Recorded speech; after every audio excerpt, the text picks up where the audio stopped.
आम्ही आमच्या मूळ तत्वाशी एकरूप झालो पाहिजे. मिठाची निर्मिती कशापासून आहे बरं? झाडाला लागतंय का मीठ? खाण आहे का कुठे मिठाची? पाण्यापासून निर्मिती आहे ना.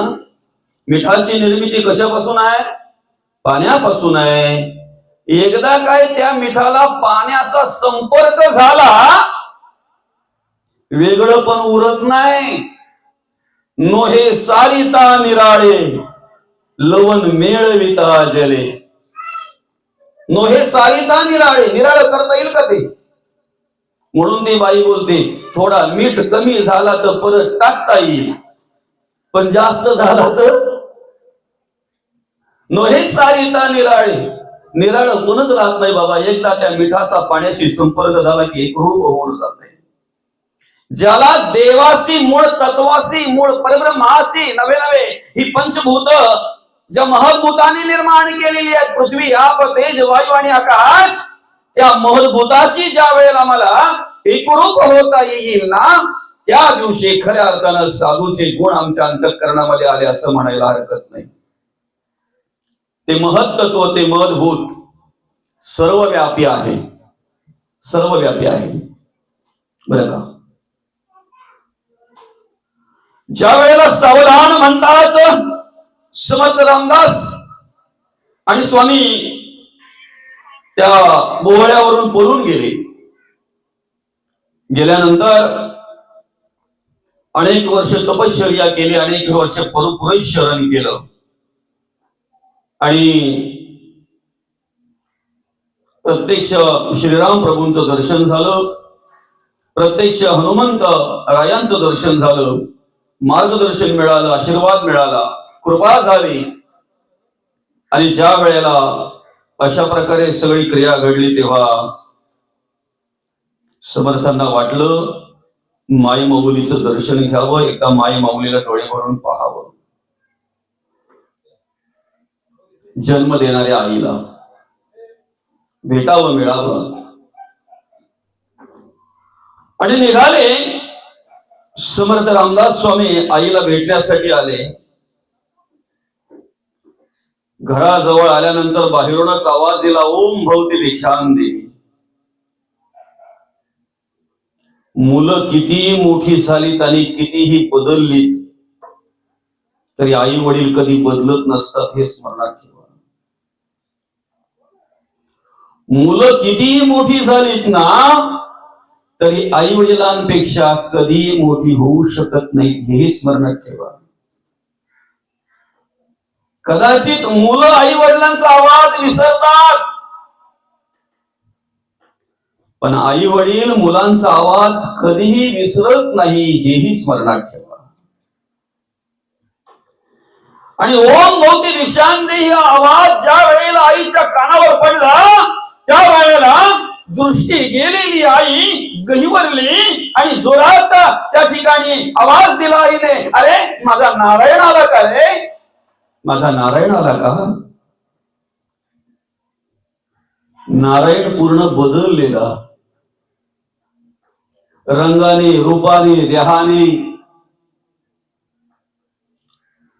पण ज्या आईला माय माऊल्या दृष्टी नव्हती, नुसता कानावर आवाज पडल्याबरोबर, बरं आवाजही काय आहे, ओम भवती भिक्षांदे. नारायणाचाच आवाज आहे. आईला खात्री पटली. घरातल्यांना सांगायला लागली, माझा नारायण आला का रे. दृष्टी असलेल्यांना सहज ओळखता आला नाही. ऐकताय नाही का माऊली? दृष्टी असलेल्यांना सहज ओळखता आला नाही. आणि मग ज्या वेळेला मिठी मारली आईला, आई त्याला समर्थांना उंजरते, गोंजारते, संपूर्ण देहावरून त्यांच्या शरीरावरून हात फिरवते. जटा लागल्या हाताला, दाढी. किती मोठा झाला रे तू, किती मोठा झाला नारायणा, नारायणा किती मोठा झाला रे तू. डोळे भरून पाहायची इच्छा आहे रे, पण दृष्टी गेली. तुला डोळे भरून पाहावं असं वाटतंय, दृष्टी गेली दादा. दृष्टी नाहीये.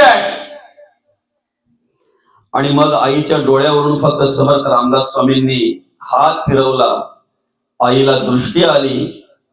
दृष्टी आल्याबरोबर आईने सगळं पाहायला सुरुवात केली आणि आई पाहता पाहता म्हणते, नारायणा, कुठलं रे भूत तू प्रसन्न करून घेतलं. आपला विषय काय होता? पृथ्वी, आप, तेज, वायू आणि आकाश ही पंचभूत ज्याने दिलेली आहेत ना, ज्या महत्भूतापासून आम्हाला मिळालेले आहेत ना, त्या महत्भूताशी आम्हाला एकरूप होता आलं पाहिजे. आईचा प्रश्न बघा काय आहे. काय म्हणते आई? कुठलं रे भूत तू प्रसन्न करून घेतलं. आणि मग समर्थ रामदास स्वामी त्या प्रश्नाचं उत्तर देत आहेत. होते वैकुंठीच्या कोणी, आले अयोध्या भुवनी, कौशल्याच्या लागले स्तनी, तिची भूत गे माये. मार्गी जाता वनांतरी, पाय पडला दगडावरी, झाली पाषाणाची नारी, त्याची भूत गे माये. वालीस निर्दलिले, सुग्रीवास प्रतिपालिले, पाणी पाषाण तारिले, त्याची भूत गे माये. कोणतं भूत आहे ते? सर्व भूतांचे हृदय. याला म्हणतात विष्णुमय जग वैष्णवांचा धर्म. भेदाभेद भ्रम मंगळ. काय? सर्व भूतांचे हृदय.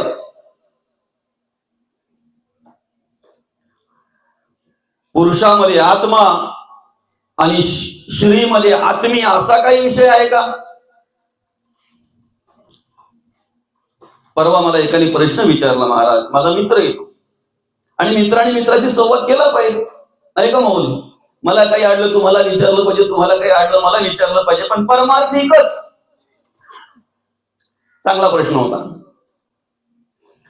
पुरुष महात्म्याला आपण महात्मा बोलतोय, स्त्री असली तर काय? चांगला प्रश्न आहे ना. पुरुष जर असेल तर त्या महात्म्याला आपण महात्मा बोलतोय, स्त्री असली तर काय? खर तर जिथे लिंगच उरलं नाही ना, त्याला महात्मा बोलतात. स्त्रीलिंग काय ना पुरलिंग काय? 8वा अध्याय वाचा ज्ञानेश्वरीचा, बरं का, गीतेचा 8वा अध्याय. त्याच्यामध्ये अनेक उदाहरणं अशी दिलेली आहेत माऊली. एकदा संसारिक प्रापंचिक मनुष्य परमार्थात आल्यानंतर, देवाशी एकरूप झाल्यानंतर, देवाचं नामचिंतन करता करता त्या अवस्थेला प्राप्त झाल्यानंतर त्याला परत कोणी संसारात आणू शकत नाही. उसाचा संपर्क एकदा काय चरख्याशी आला, त्याच्यापासून काय मिळतंय बरं आपल्याला? रस मिळतो, बरोबर आहे. उसाचा संपर्क एकदा काय कारखान्यात आला तर त्याच्यापासून काय तयार होते बरं? साखर. त्या साखरेवर काय प्रक्रिया केली तर परत ऊस तयार होईल? काय प्रक्रिया केली तर ऊस तयार होईल? तिळातून तेल मिळतंय आम्हाला, शेंगदाण्यातून तेल मिळतंय आम्हाला, पण काय प्रक्रिया केली तर त्या तेलातून परत आम्हाला तीळ मिळेल? एकदा दुधाचं तूप तयार झालं ना की परत कुठलीही प्रक्रिया केल्यानंतर तुपाचं दूध निर्माण होत नाही. तसं भले आम्ही संसारिक असू, भले आम्ही प्रापंचिक असू, पण ज्या वेळेला आमच्या अंतःकरणामध्ये परमार्थ करण्याची उपरती निर्माण होते ना, देवाचं नामचिंतन करता करता, नामस्मरण करता करता, चांगलं जगता वागता वागता देव पण ज्या वेळेला प्राप्त होतोय आणि देवासारखा माणूस जगायला वागायला लागतो ना, की मग त्या ठिकाणी देव, परब्रह्म, साधू, संत त्याला अशा स्थितीला नेऊन ठेवतात की पुन्हा लवन मेळविता जले, नोहे सारिता निराळे लवन मेळविता जले. साधू कोण? त्याला साधू म्हणतात. गंगा काशीशी आणली नाथ महाराजांनी, पण गंगा घेताना गाढवाला पाजण्याच्या उद्देशाने नव्हती घेतली माऊली. रस्त्यात आणताना सुद्धा गाढवाला पाजण्याच्या उद्देशात आणली नव्हती. पण हातात गंगा असताना जेव्हा तडफडणारं गाढव समोर दिसलं ना, त्यावेळेला नाथ महाराजांनी विचार केला, खऱ्या अर्थानं ही गंगा आणि ह्या गंगेची गरज या गाढवाला आहे. ज्या दिवशी हे विचार आमच्या अंतःकरणामध्ये येतील ना, त्या दिवशी आम्हाला साधू कळेल, त्या दिवशी आम्हाला साधू कळेल. बरं का? जन्मजयी राजा वंशपाईला विचारतात, खरं आहे का साधूला मृत्यू कळतो? हो, साधूला कळतो. पुन्हा एकदा सांगतो बरं का. काय म्हणजे एखादा साधू जर पूर्वेच्या दिशेला चाललेला आहे, सूर्य उगवलेला आहे, ऐकताय का? काही काळ आधी साधूला मृत्यू कळतो, आपण ऐकणार आहोत. पण तत्पूर्वी आपण स्मरणात ठेवायचं आहे, आम्ही साधू नाही तो आहोत का? बरं, आपण साधू आहोत का? प्रयत्नात आहोत नाही का? पाऊलावर पाऊल ठेवून चालण्याच्या प्रयत्नात आहोत. मौली खरं आहे की नाही?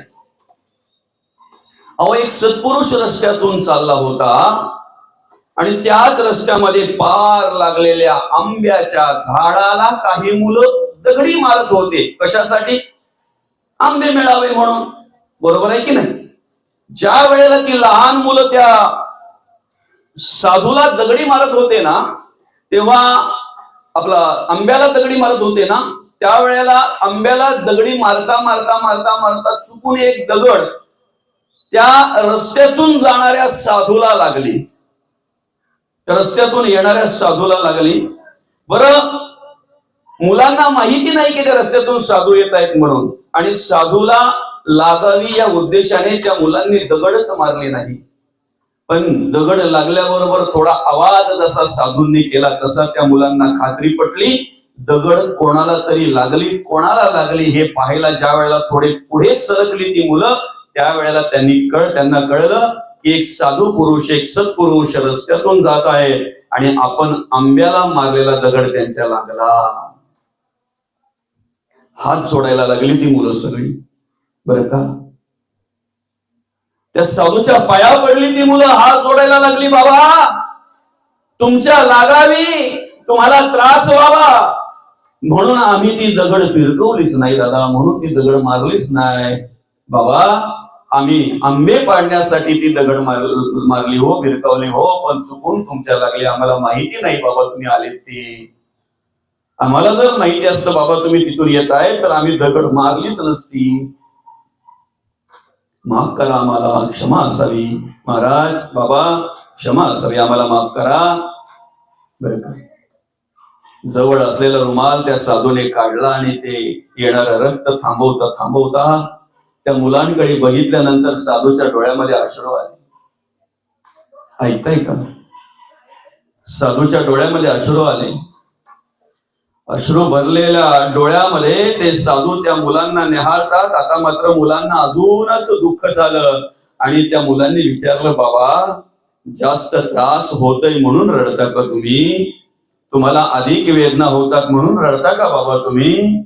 महाराज, तुम्हाला जास्त जोरात दगड लागली का आणि जोरात लागली म्हणून रडताय का तुम्ही? बाबा, तुमच्या डोळ्यात अश्रू आम्हाला पाहवत नाहीत. साधूने दिलेलं उत्तर ऐका ना.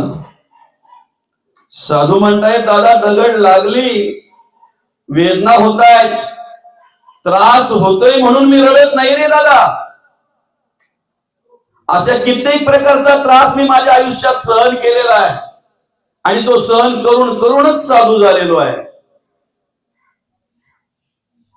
तुम्ही तरी प्रत्यक्ष दगड मारून माझ्या शरीराला जखम केली, पण अनेकांनी अशा काही दगडा मारल्या आतापर्यंत की माझ्या मनाला, माझ्या अंतःकरणाला कितीतरी जखमा झाल्या असतील, पण कधीही माझ्या डोळ्यातून अश्रू आले नाहीत. मग बाबा तुम्ही का रडता? बाबा तुमच्या डोळ्यात अश्रू काय?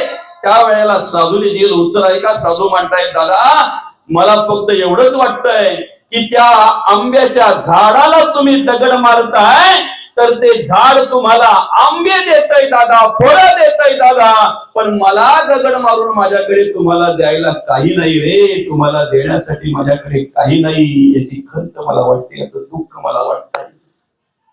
साधू कोणाला म्हणतात? करीनोत्ती जो संत तो संत जाना. साधूची व्याख्या एका वाक्यात संतांनी सांगितलेली आहे. ज्याचे 6 धुतले तो साधू, धुतले तो साधू. बाकी ड्रेस वेश केलेला आहे, सगळं काही व्यवस्थित आहे, पण बाकीच्या उठादेवी चालूच आहे. अनेकांचे अनेक प्रकार असतात कर्म करायचे, कार्य करायचे. मुख्य म्हणजे 3 गुण, रजोगुण, तमोगुण आणि सत्वगुण. तुमच्याकडे जसा विचार असेल ना, जसा गुण असेल ना, तुम्ही कुठेही जा, तो गुण तुम्हाला आढावा येणारच, नाही का माऊली? तो गुण तुम्हाला आढावा येणार. जोपर्यंत गुणामध्ये परिवर्तन होत नाही ना, वागण्यात जगण्यात परिवर्तन होत नाही ना, तोपर्यंत परमार्थ काय भक्ती काय ते कळणार नाही. परमार्थ काय भक्ती काय ते कळणार नाही. आणि म्हणून काय झालं मग मला सांगा, वरच्या अंगाने जर माणसाच्या विचारामध्ये परिवर्तन होत असतं तर सीतामाईकडे जाताना रावणाने कोणाचा वेश केलता बरं?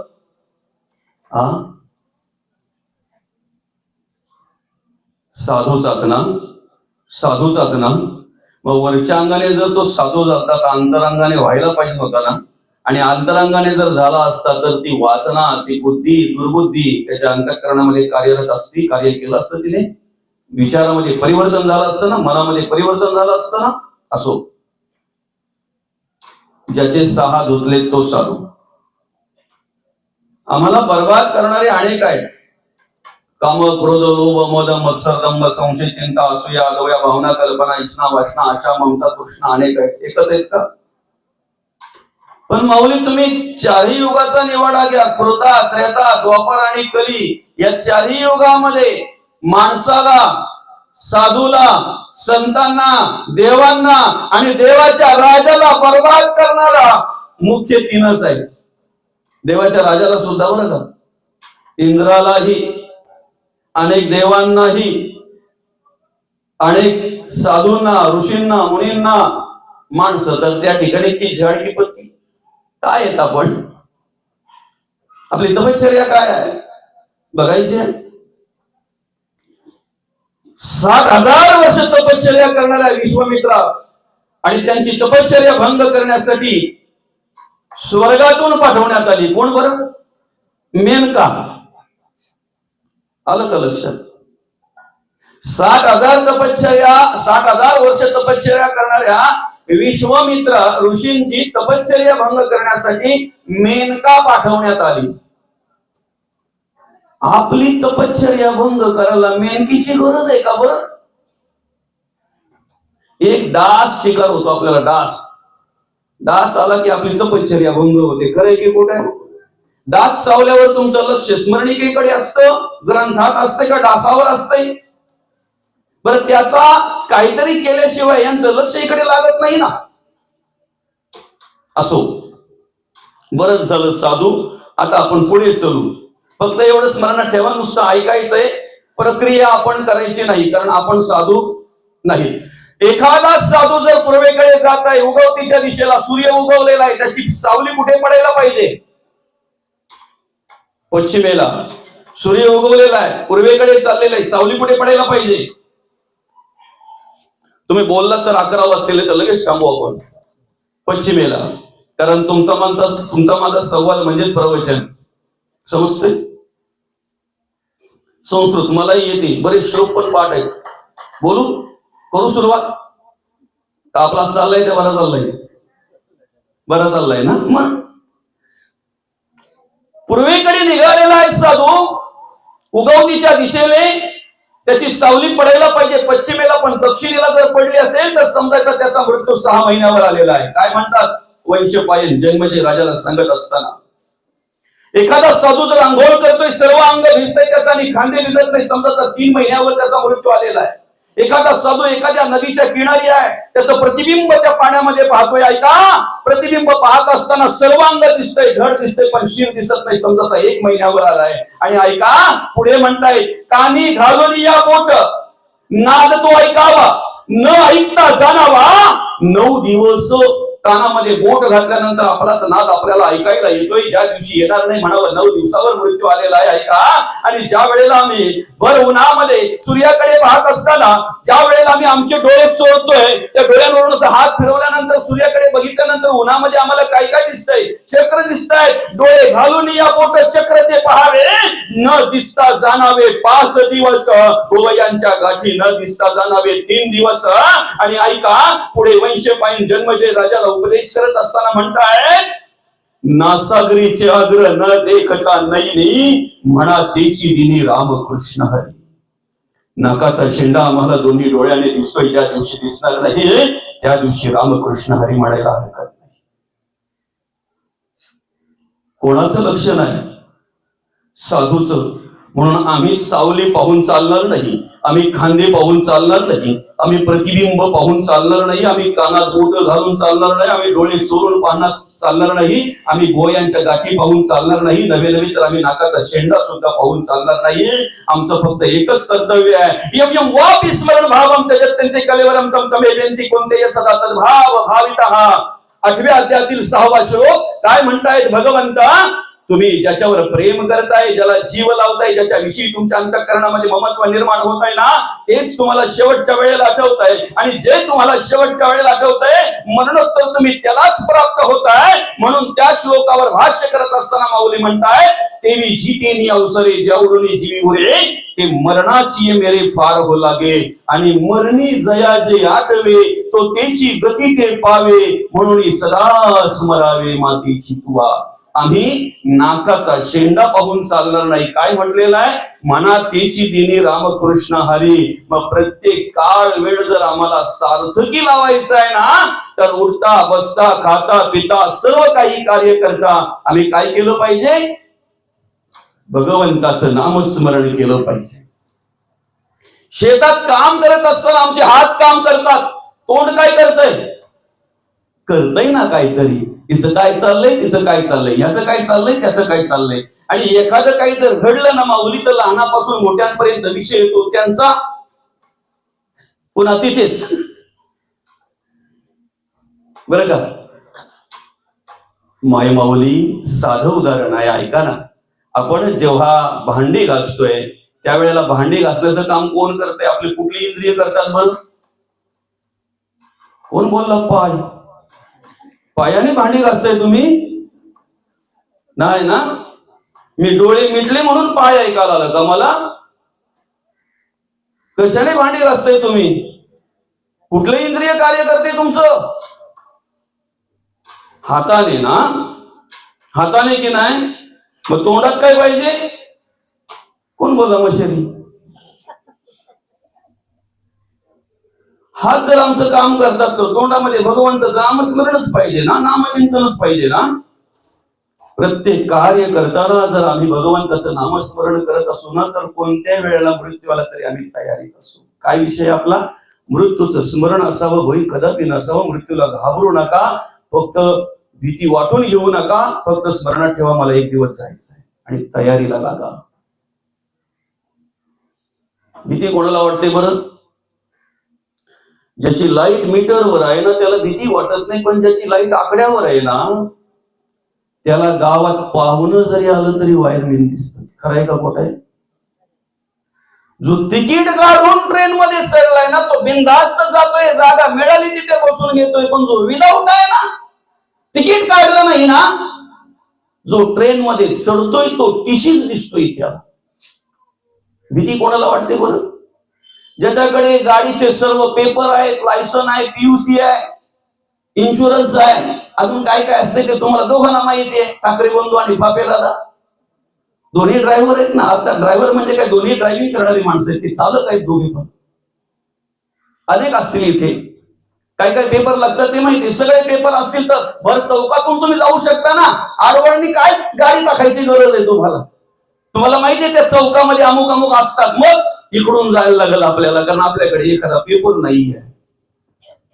सगळ्या प्रकारचे पेपर ज्याच्याकडे आहेत ना तो घाबरत नाही. ज्याचा अभ्यास झालाय ना तो परीक्षेची आतुरतेने वाट पाहत असतो. अजून काय सांगू तुम्हाला? मृत्यूविषयी जर सांगायला गेलं अजून काय सांगू? ज्याचा अभ्यास झालाय ना तो परीक्षेची आतुरतेने वाट पाहत असतो, पण ज्याचा अभ्यास नाही ना त्याला परीक्षेच्या दिवशी पण दडकी भरते. दडकी भरू नये असं वाटत असेल तर आजपासून अभ्यास करायला सुरुवात केली पाहिजे. मरणी जयाचे आठवे तो त्याची गती ती पावे, म्हणून सदा स्मरावे मातेची तुवा. देवाचं कार्य करण्यासाठी, धर्माचं कार्य करण्यासाठी आणि देशाचं कार्य करण्यासाठी भगवंताने आम्हाला हा नरदेह दिलेला आहे. 83,99,999 वेळेतून मुक्त होण्याचा मार्ग जर असेल तर हा नरदेह आहे, हा मनुष्य देह. आम्ही भाग्यवान आहोत. पापपुण्य समकृत हा मग नर योनिषी जायते. हा नरदेह आम्हाला भगवंताच्या कृपेने प्राप्त झालेला आहे. आम्ही भाग्यवान आहोत.